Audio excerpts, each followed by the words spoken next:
Students, आज हम बात करेंगे इंट्रोड्यूसिंग पार्शियल फ्रैक्शंस के ऊपर। मतलब सबसे पहले हमें बताना चाहिए फ्रैक्शन किसे कहते हैं। जैसे हमने अगर जो रैशनल नंबर्स पढ़े हुए हैं, अगर आपको याद हो तो रैशनल नंबर्स होते हैं जो कि इंटीजर ओवर इंटीजर फॉर्म में अगर लिखे हो, तो इस तरह के नंबर्स होते हैं जी, जिनको हम कहते हैं रैशनल नंबर्स। अब इसी को हम फ्रैक्शन भी कह सकते हैं, ये भी एक फ्रैक्शन है। और अगर इस तरह से दो पोलिनोमियल्स लिखे हुए हों, एक पोलिनोमियल न्यूमरेटर में हो जैसे 2x+1 या 3, और एक पोलिनोमियल जो है वो डिनोमिनेटर में हो जैसे 7x²।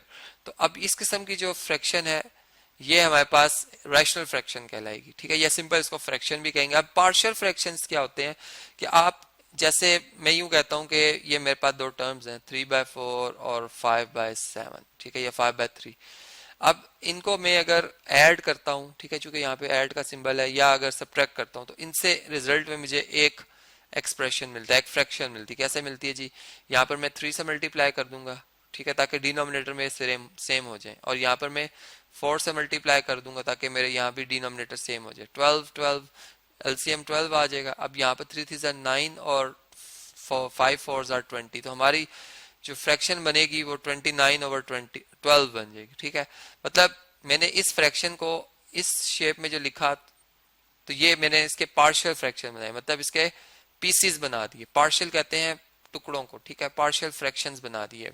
एक फ्रैक्शन के दो फ्रैक्शंस बना देना या 3 बना देना, ये है पार्शियल फ्रैक्शंस। अब फर्ज करें कि मैं एक एक्सप्रेशन लिखता हूं जिसमें कि x², ठीक है, प्लस 5x प्लस फर्ज करें 6 है, ठीक है। इसको मैं यहाँ पर एक और एक्सप्रेशन है लिखता हूँ जी, x² प्लस 7x, ठीक है, प्लस 10। अब ये मेरे पास दो एक्सप्रेशंस हैं।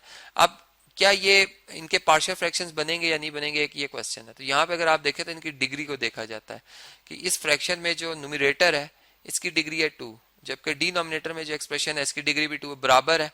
तो हम कहेंगे कि ये जो फ्रैक्शन है हमारे पास ये इम्प्रॉपर फ्रैक्शन है, ठीक है। इसको पहले प्रॉपर बनाया जाएगा, ठीक है, और फिर इसके जो है स्मॉल फ्रैक्शंस बनाए जाएंगे जो कि खुद भी इटसेल्फ प्रॉपर होंगे, ठीक है। जैसे अगर इस एक्सप्रेशन की बात करें तो ये एक प्रॉपर फ्रैक्शन, क्योंकि इसमें न्यूमरेटर की डिग्री 1 है और डिनोमिनेटर की डिग्री 2 है जो कि ज्यादा है, तो ये प्रॉपर फ्रैक्शन है, ठीक है। लेकिन अगर हम बराबर की बात कर लें, डिग्री बराबर हो या इसकी डिग्री 3 होती, ठीक है, फर्ज करें इसकी डिग्री 3 होती, तब भी ये इम्प्रॉपर फ्रैक्शन थी जो कि पहले प्रॉपर बनाई जाएगी। तो प्रॉपर फ्रैक्शन, ये बात हमें पता चली कि फ्रैक्शन दो तरह की होते हैं, एक प्रॉपर होती है और एक इम्प्रॉपर होती है।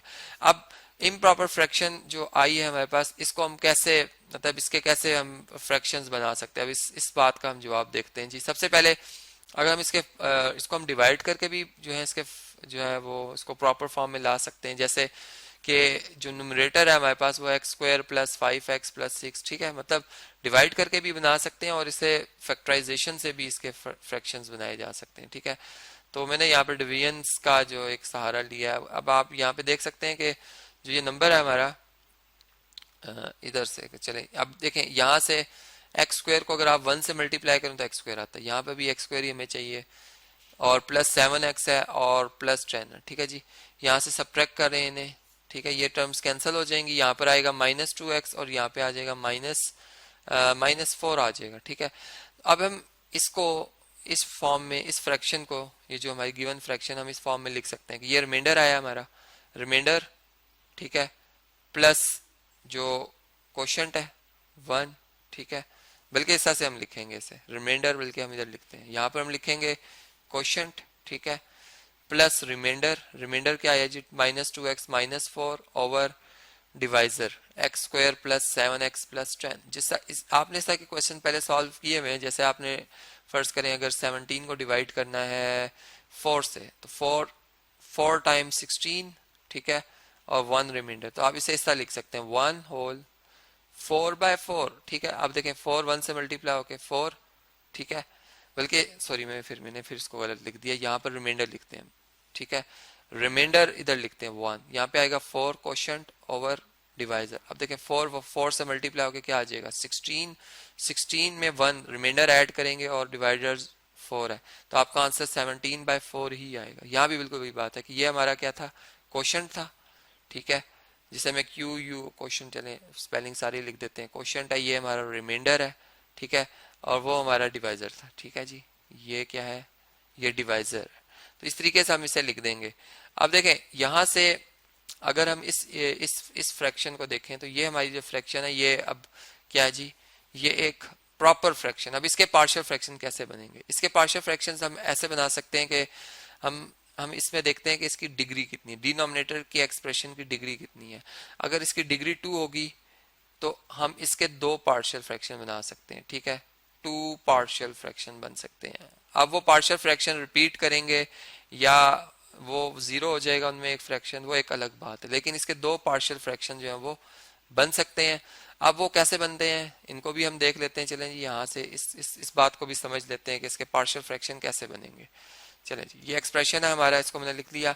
अब इसमें जो पहला फ्रैक्शन है, बल्कि इसके डिनोमिनेटर को हम फैक्टराइज करते हैं। यहाँ पर -2x -4, यहाँ पर अगर इसके मिड टर्म ब्रेक की जाए तो x² + 5x + 2x और +10 आ जाएगा। मतलब देखें 5x और 2x ऐड करें 7x आता है, और 5 और 2x को आपस में ऐड करें 5x और 2x को, तो ये 10x² बनता है, जो कि फर्स्ट और लास्ट टर्म का भी यही प्रोडक्ट है।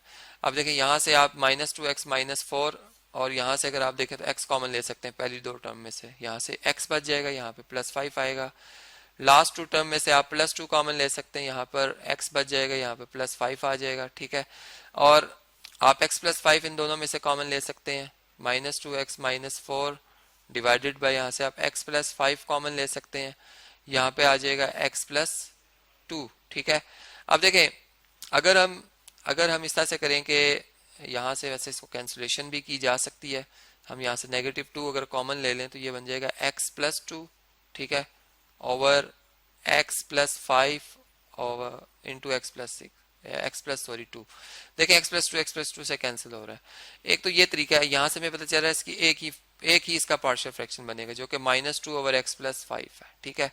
ये तो हमने इसको मैथमेटिकली इस क्वेश्चन को सॉल्व कर लिया, लेकिन अगर फर्ज करें मैं इसको सॉल्व ना करता, मैं इसको यहाँ तक रहने देता, ठीक है, इसे मैं इक्वेशन नंबर 1 कह देता हूँ, ठीक है। अब इसे आगे अगर हम इसे सॉल्व करें तो हमारा क्या आंसर बनेगा, अब हम इस चीज को देख लेते हैं। चलें पहले इस एक्सप्रेशन को इधर कॉपी करते हैं, ठीक है। अब इस इक्वेशन को हम सॉल्व करते हैं, ये हमारी इक्वेशन नंबर 1 है, और देखते हैं कि अगर हम इसे सॉल्व करते तो हमारा आंसर, बल्कि सॉरी इसको हमने कॉपी करना था, ये एक्सप्रेशन हमने यहाँ से कॉपी किया, ठीक है। अब हम इसके पार्शियल फ्रैक्शन बना के देखते हैं जी।